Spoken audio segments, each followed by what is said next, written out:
Sa Re Ga Ma Pa senior season 5ல one of the கண்டஸ்டண்டா இருக்கக்கூடிய இனியா, தான் வந்து ஒரு ஃபைனலிஸ்ட்டா வராத பத்தியும், இப்போ ஃபைனலிஸ்ட்டா வந்திருக்கக்கூடிய எல்லா போட்டியாளர்கள பத்தியும், குறிப்பா பவித்ராவ பத்தி பல விஷயங்கள எமோஷனலா ஷேர் பண்ணியிருக்காங்க. அதோட விவரத்த தான் இந்த வீடியோல பார்க்க போறோம். சரிகமபா சீசன் 5ல கூடிய போட்டியாளர்கள்ல கண்டிப்பா இனியாவும் ஒரு ஃபைனலிஸ்ட்டா வந்துருவாங்க. ஜட்ஜஸ் அவங்கள எப்படியாவது வந்து ஃபினாலேவுக்கு புஷ் பண்ணிடுவாங்க அப்படிங்கிற மாதிரி ரசிகர்கள் அவங்களுக்குள்ளேயே ஒரு எண்ணத்த ஏற்படுத்தி வச்சிருந்தாங்க. ஆனா திறமை தான் முக்கியம்.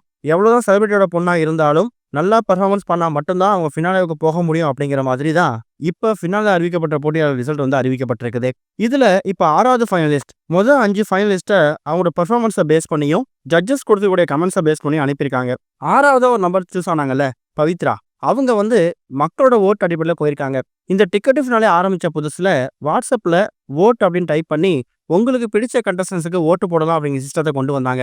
அந்த ஒரு ஓட்டிங் சிஸ்டம் அடிப்படையில இருக்கக்கூடிய போட்டியாளர்களே அதிகப்படியாக ஓட்டு வாங்கினது பவித்ரா தானாம். அது மூலயமா அவங்களுக்கு இந்த 6வது ஃபைனலிஸ்ட் அப்படிங்கிற பட்டம் கொடுக்கப்பட்டு அவங்களும் ஃபினாலே போயிட்டாங்க. ஸோ இது மூலயமா இனியாவுக்கு அந்த ஒரு வாய்ப்பும் தட்டி பறிக்கப்பட்டிருக்குது.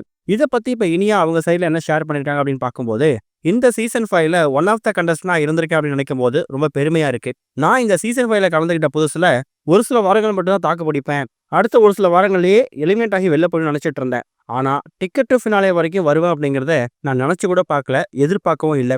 நான் இந்த சீசன் 5ல ஆரம்பிச்ச புதுசுல நான் பாட ஆரம்பிச்சதும் எக்கச்சக்கமான கமெண்ட்ஸ், விமர்சனங்கள் என் மேல வைக்கப்பட்டுச்சு. ஒரு செலிபிரிட்டியோட பொண்ணு அப்படிங்கிறதுக்காக எனக்கு தனி ஸ்பேஸ் கொடுக்குறாங்க அப்படிங்கிற மாதிரிலாம் எக்கச்சக்கமான விமர்சனங்களை என் மேல வச்சாங்க. நான் அதை எதை பத்தியுமே கேர் பண்ணாம என்னோட ப்ராக்டிஸை மட்டும் தான் நான் கவனம் செலுத்தினேன். நிறைய வாரங்கள் நான் கோல்டன் வாங்கல. ஆனா கோல்டன் வாங்கின எல்லா வாரங்களும் நான் ரொம்ப நல்லா பெர்ஃபார்மன்ஸ் பண்ணிருக்கேன் அப்படிங்கிறத நான் மனசை தேத்திப்பேன். இப்போ கூட இந்த ஃபைனலிஸ்ட்ல இந்த 6 பேர்ல ஒரு நபரா வர முடியலையே அப்படிங்கிற வருத்தம் எனக்கு கண்டிப்பா இருக்கு. அந்த வருத்தம் நான் இல்லைன்னு சொல்ல மாட்டேன். ஆனா என்னை விட சூப்பரா பாடி என்னை விட பெஸ்டா பாடக்கூடிய நபர்கள் தான் ஃபினாலே போயிருக்காங்க. அவங்க எல்லாருமே இந்த ஃபைனல்ஸ் பொசிஷனுக்கு டிசர்விங்கான கண்டஸ்டன்ட் தான். அதுல எந்த விதமான மறுப்பும் கிடையாது. குறிப்பா சுஷாந்திகா, ஸ்ரீஹரி, சபேசன் அண்ணா, செந்தமிழ் அண்ணா, அப்புறம் சிவானேக்கா இவங்களாம் போனாங்கல்ல, இவங்க எல்லாருமே அவங்க பெர்ஃபார்மன்ஸை பேஸ் பண்ணி போயிருக்காங்க. பவித்ரா அக்கா வந்து மக்களோட ஆதரவு போன விஷயத்துல நான் ரொம்ப சந்தோஷப்படுறேன், பெருமைப்படுறேன். கண்டிப்பா அந்த பொசிஷனுக்கு பவித்ரா அக்கா டிசர்விங் தான். நிறைய பேர் வந்து நீங்க வந்து ஃபினாலே போயிருக்கணும், அட்லீஸ்ட் இந்த 6வது பிளேஸ் வந்து உங்களுக்கு கொடுத்துருக்கணுங்கிற மாதிரி எனக்கு ஆகாச கருத்துக்களை பதிவு பண்றாங்க. அது நீங்க என் மேல வச்சக்கூடிய அன்பு. ஆனா ரியாலிட்டி என்ன அப்படிங்கிறத நீங்க புரிஞ்சுக்கணும். நீங்க சப்போர்ட் பண்றதால நான் போக முடியாது.